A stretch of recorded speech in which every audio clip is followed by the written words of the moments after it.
Hello,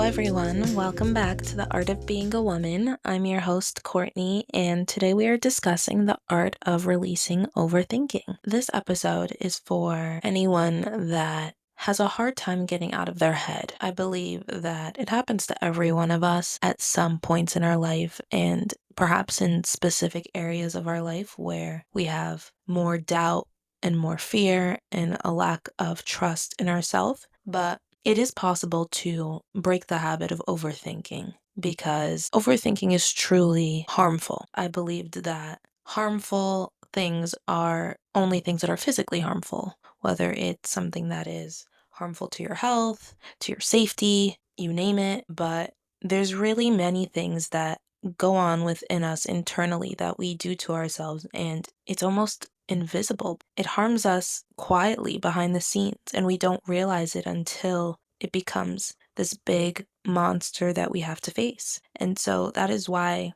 I really wanted to talk about this topic today, because I have definitely been an overthinker my whole life. And I truly believed that I was just really smart. I thought, okay, why not prepare for every possible outcome, especially the negative ones, so that when they happen, one, I'm not disappointed. Two, I know what to do. And three, I'm preventing myself from worrying later in the future. But that's not true. What ends up happening is that I am just suffering way longer because I am already assuming that things are going to be challenging, and that if I don't overanalyze every single possible outcome in my future, then my life will fall apart. And all of that is completely incorrect. And this can be challenging, especially when it comes to our immediate needs. If we need money, if we need a job, it can feel almost as if we don't have a choice but to overthink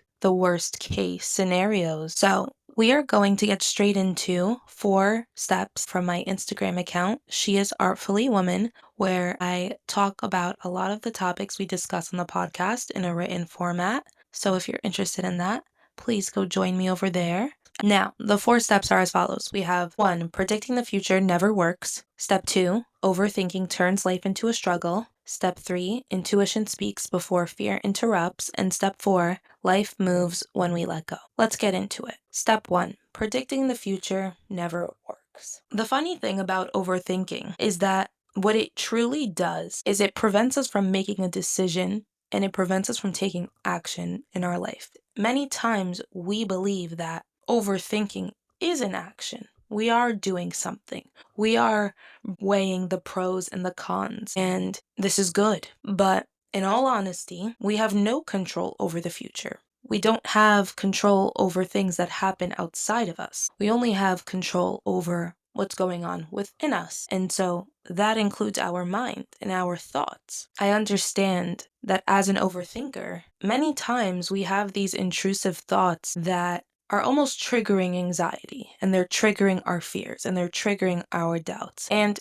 it's not weird to have these intrusive thoughts. Everyone has them. It's really what we do about it when they arise that determines if we're going to lean into overthinking or if we're going to reassure ourselves that we will be okay regardless of what the future holds. Sometimes the mind will try to fully understand something so that it can feel safe. And many times when it cannot understand something entirely, it has fear because there's no proof that everything will be okay. The truth is, it is intentional that there are moments in life when we don't have any proof that we will be okay because we need to have faith. We need to have trust. And this can be faith and trust within yourself to make the right decisions as life unfolds. This can also be having faith and trust in a higher power, in God. Or it can be having faith and trust that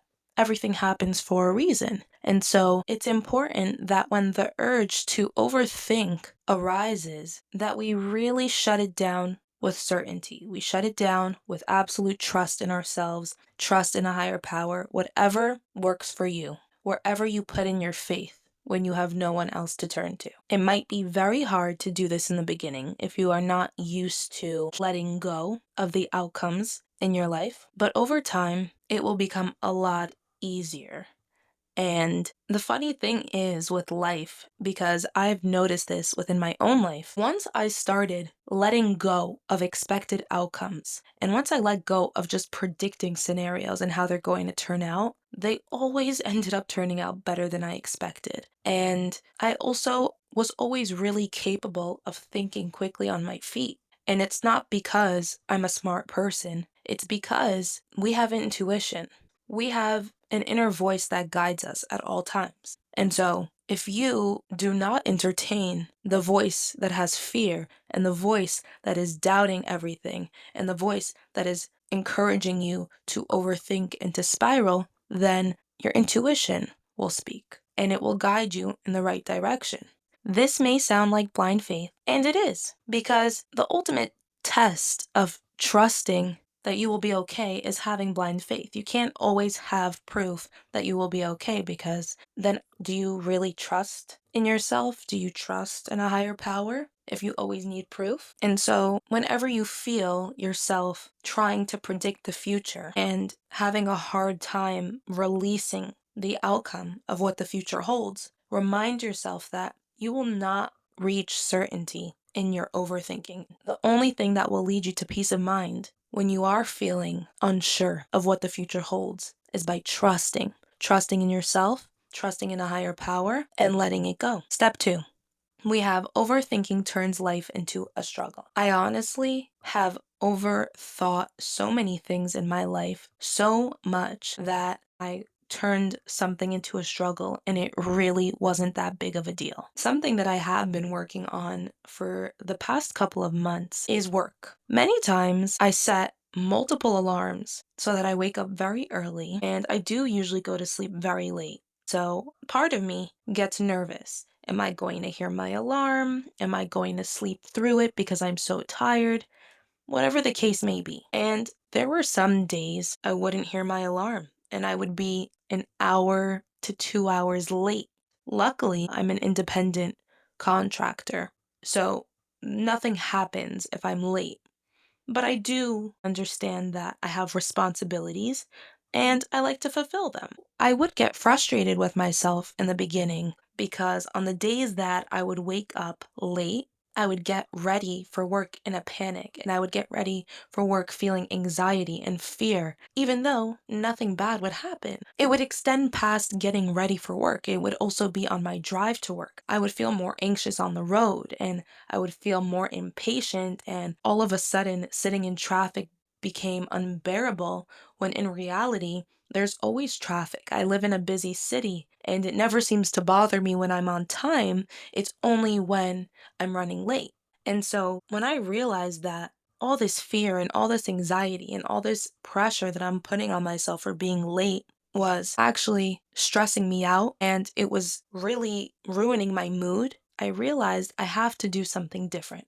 And so, through my own self reflection and my own journaling, I realized truly, if I don't wake up for my alarm on time and it's already happened, I wake up, I see the time, it's late, I can't go back, I can't fix it. And that means that it was meant to happen. I don't understand why. I don't need to understand why, but I also don't need to blame myself when something happens outside of my control. I can always try my best and put in effort to make sure that I get a specific outcome. But if it doesn't happen, that's okay too. And I will roll with it and make the most out of it without turning my life into a struggle. And so, what I ended up doing going forward was that I mentally prepare myself the night before. I hope I wake up on time to my alarm. But if I don't, I understand that it's happening for a reason and I'm going to roll with it. And it wasn't easy in the beginning. I really had to work on not getting impatient on the road and not rushing myself to get dressed, even though I already knew I was going to be late. Over time, as I released more of this need to worry and overthink the fact that I woke up late, I realized that the days that I would oversleep were the days that I had multiple cancellations in my workday. Some background on what I do on the side is I'm an occupational therapist, and so I see many students every single day. If there are a few absences, that means I finish work early. And so it happens to be every time that I was late to work, I ended up finishing early anyways. And I realized, wow, it's almost as if God knew that I didn't need to be up so early. And if only I would have appreciated my life for what it was, whether I had proof that it was good for me or not, then I could realize how things are truly always working out in my best interest. I'll be honest, there are some moments in life when it's really hard to figure out why something is happening to you, and that can also lead to more overthinking.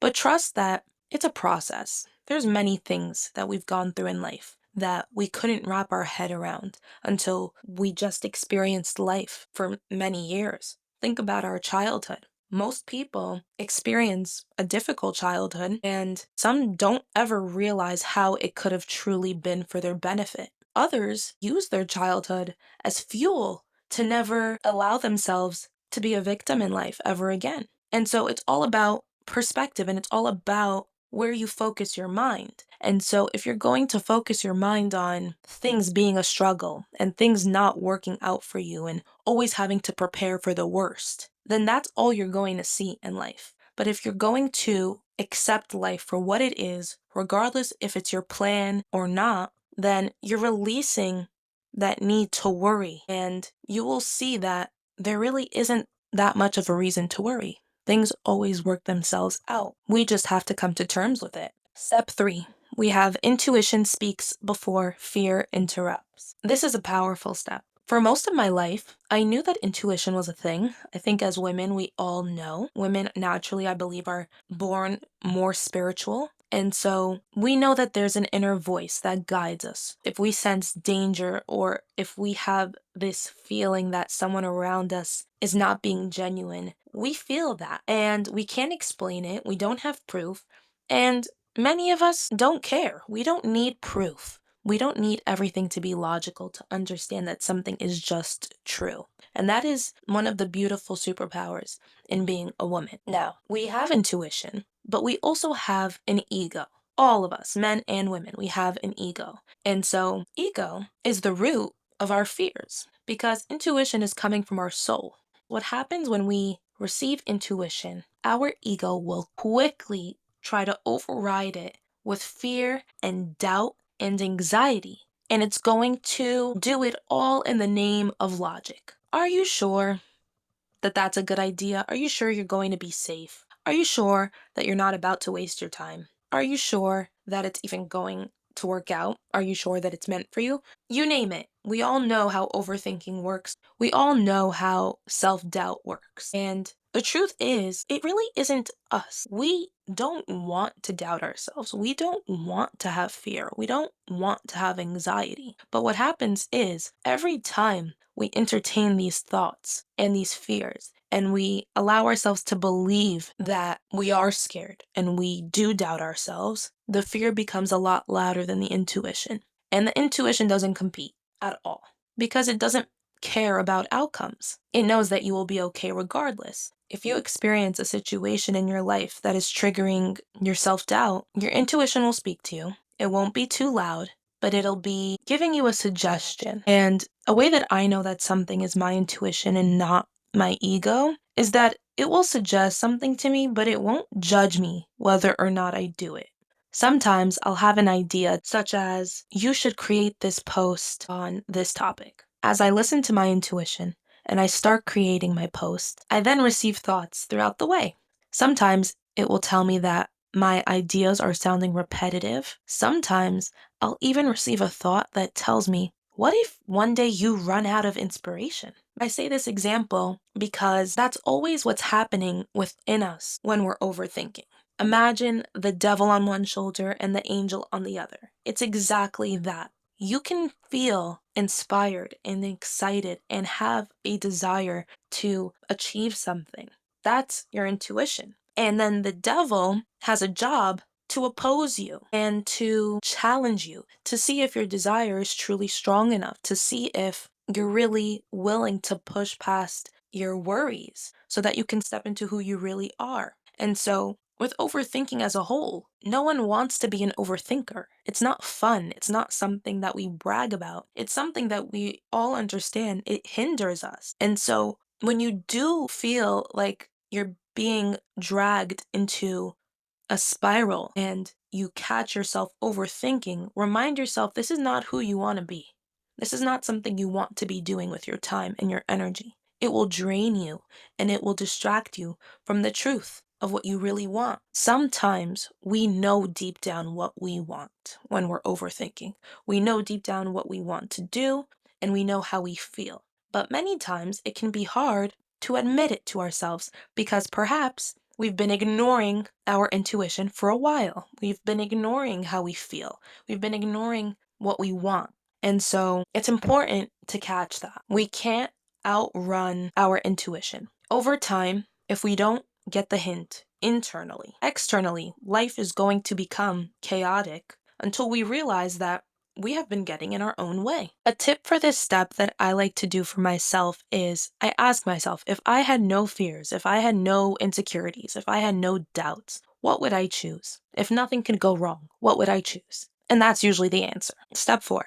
We have life moves when we let go. I've noticed in my own life that when I'm overthinking about a scenario or an area of my life, it feels like that part of my life is very stagnant, almost as if it's stuck on a loop. And truthfully, it's because my mind is stuck in a loop within that scenario. I used to really judge myself for my overthinking because I knew that I didn't want to be an overthinker. And yet, here I am having a hard time letting go of what it is that I'm worried about. And I've learned at this point that everything has a purpose. Even these negative emotions, even the negative things that we do that hinder us, they all have a purpose. And so, what I've realized recently is that if I didn't overthink and I didn't go through the discomfort and the pain of being an overthinker, I would have never understood how detrimental it is to my own growth and my happiness. Now that I am aware of how much overthinking has got in the way of me living an authentic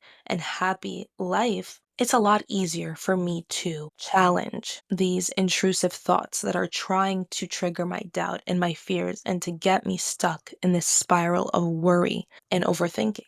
And so, back to my example of waking up late for work some days, once I officially let go of that fear, it rarely happens, number one. And number two, when it does happen, I always have cancellations. I end up having a short day. And God lets me sleep in because He knows I'm tired. And when that happens, it actually just happened yesterday to me. I feel so much gratitude that I have released this fear from my mind. And if I can release this fear, I can release every single fear. I know that if I can release overthinking, then anyone and everyone can release overthinking too.